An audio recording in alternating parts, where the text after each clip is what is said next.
Picture this.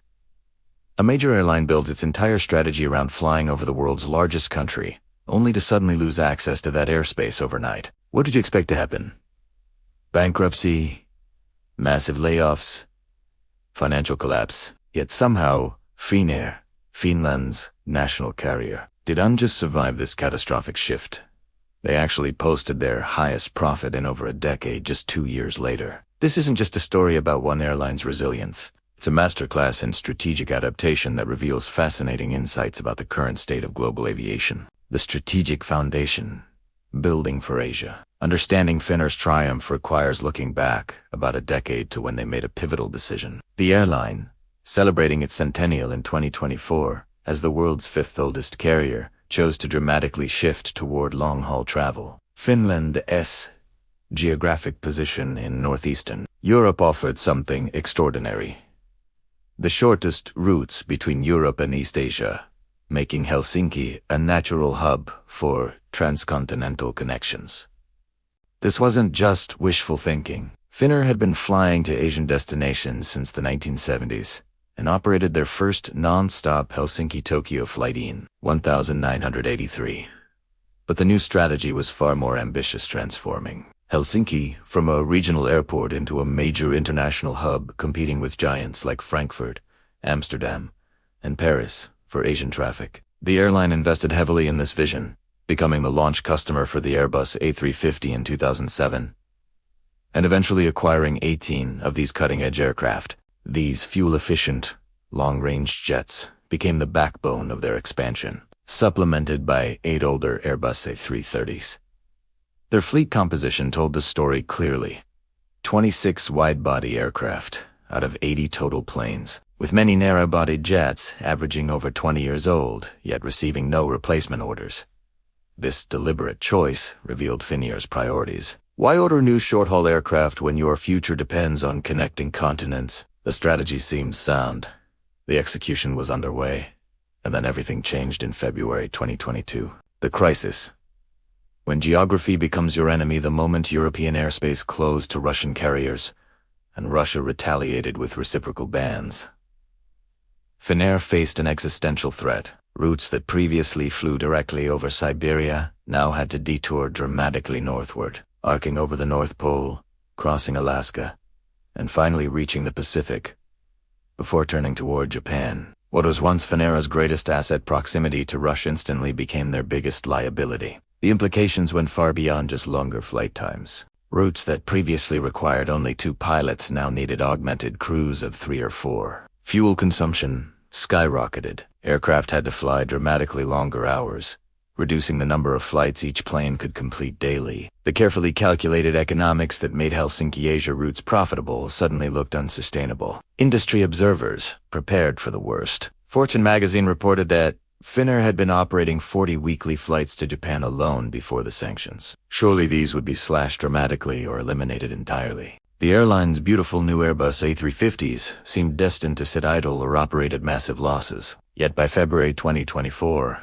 Finnair was still operating 20 weekly flights to Japan. More remarkably, in 2023, the airline posted its highest full-year profit in over a decade. How did they accomplish what seemed impossible? The first solution.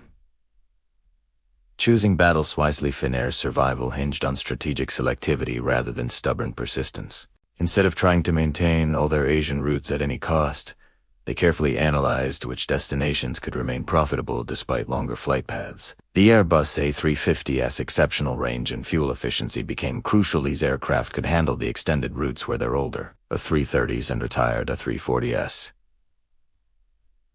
simply couldn't compete. One brilliant move involved identifying underserved markets. Finnair became the only airline flying directly from Europe to Nagoya, Japan, essentially creating a monopoly on that route. While other carriers focused on Tokyo and Osaka, Finnair captured passengers who valued direct access to central Japan's industrial heartland. This strategy of finding unique niches rather than competing head-to-head with better-positioned carriers proved essential. The airline also recognized that not all their Asian network needed to remain operational. By maintaining carefully selected routes where they could still offer competitive service, Finnair preserved their Asian presence and expertise, while avoiding the financial bloodbath of operating unprofitable flights.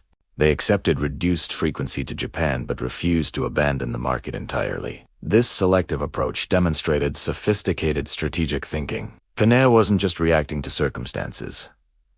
They were proactively reshaping their network around new geographic realities, while maintaining their core identity as a Europe-Asia connector. The second solution: geographic diversification. With roughly half their wide-body capacity no longer viable for Asian routes, Finnair needed to find new missions for their aircraft, particularly those 8 Airbus A330s that couldn't handle the extended polar routes. The solution involved a dramatic pivot toward transatlantic operations, a market where they had previously maintained only modest presence compared to other European carriers. Suddenly, Finnair significantly expanded or initiated service to American destinations, including Chicago, Dallas, Miami, New York, San Francisco, and Seattle. This wasn't merely adding a few flights, it represented a fundamental rebalancing of their entire network. The airline that had built its modern identity on being the Europe-Asia connector was now becoming a major transatlantic player. This strategic shift offered several advantages beyond simply keeping aircraft productive. American routes didn't require flying over hostile airspace. Flight times remained manageable with 2 pilot crews, and strong demand for transatlantic travel meant good load factors. Furthermore, these routes helped diversify Finnair's risk exposure, ensuring they weren't entirely dependent on any single geographic market. The transformation wasn't instantaneous or easy. Establishing new routes requires time for brand recognition, developing relationships with travel agencies, and building passenger awareness. Yet Finnair moved quickly, demonstrating the agility that would characterize their entire pandemic and Sanction Zero strategy. The third solution: creative wet-leasing. Perhaps Finnair's most innovative survival tactic involved wet-leasing aircraft to other carriers. In aviation, wet-leasing means one airline provides not just the aircraft, but also the crew, maintenance, and insurance to another carrier. For Finnair, this created an elegant solution to their capacity problem while generating reliable revenue. The airline arranged wet-lease agreements with Discover Airlines in Germany and Qatar Airways, sending Airbus A330s to fly routes between Doha and Scandinavian cities. These arrangements offered flexibility when Finnair needed aircraft back for their own operations.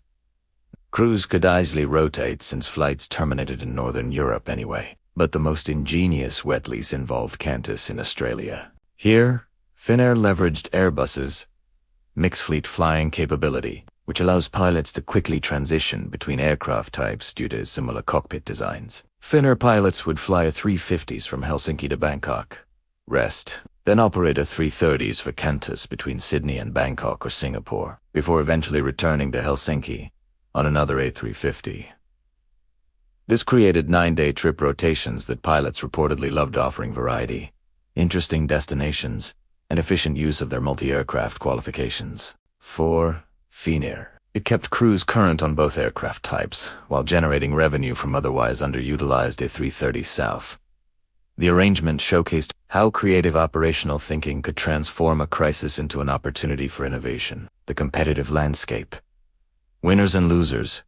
While Finnair struggled to adapt, the airspace closures created clear winners in global aviation. Airlines from Turkey, the Gulf states, and China suddenly enjoyed massive competitive advantages. Since their countries hadn't sanctioned Russia, these carriers could still fly direct routes over Siberia, making their Europe-Asia connections significantly faster and more efficient than European or American competitors. Emirates, Qatar Airways, Turkish Airlines, and Chinese carriers essentially filled the vacuum left by Finnair and other European airlines. Passengers traveling between Europe and Russia now had to connect through Istanbul, Dubai, Doha, or Beijing. Even travelers heading to East Asian destinations often found these carriers offered better routings than airlines forced to fly polar routes. This competitive disadvantage remains Finnair's ongoing challenge. When a passenger can fly from Paris to Tokyo on a Chinese carrier via Shanghai using Russian airspace versus on Finnair via a lengthy polar route,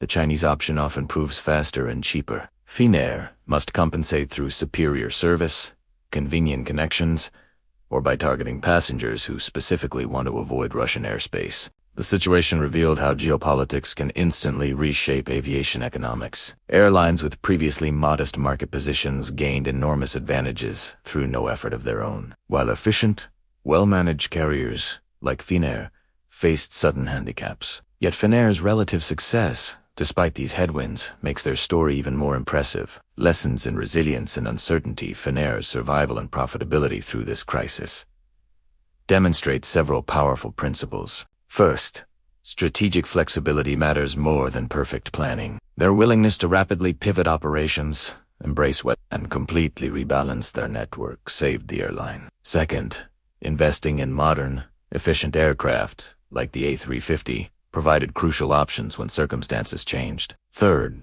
creative problem-solving, like the mixed fleet flying arrangement with Qantas turned constraints into innovations. Looking forward, significant uncertainty remains. Ongoing pilot negotiations could affect operations, including those Qantas wet-lease agreements, potentially converting to dry leases by October. More fundamentally, if the Russia-Ukraine war eventually ends, what happens next? Will sanctions lift immediately? How quickly will insurers approve flights over Russian territory? Will Finnair want to abandon their successful transatlantic expansion to return to their original Asia-focused strategy? These questions lack clear answers, but Finnair's experience offers hope for the aviation industry. They've proven that even when an airline's core strategic premise geographic advantage disappears overnight, smart management, operational creativity, and strategic courage can prevail. Thank you for watching Orphiq. If you found this analysis fascinating, we'd love to hear your thoughts. Have you flown on Finnair before or after the Airspace closures? What other airline survival stories interest you? Share your experiences and questions in the comments below. Do you want to forget to like this video and subscribe to Orphiq for more deep dives into the aviation industry's most compelling stories?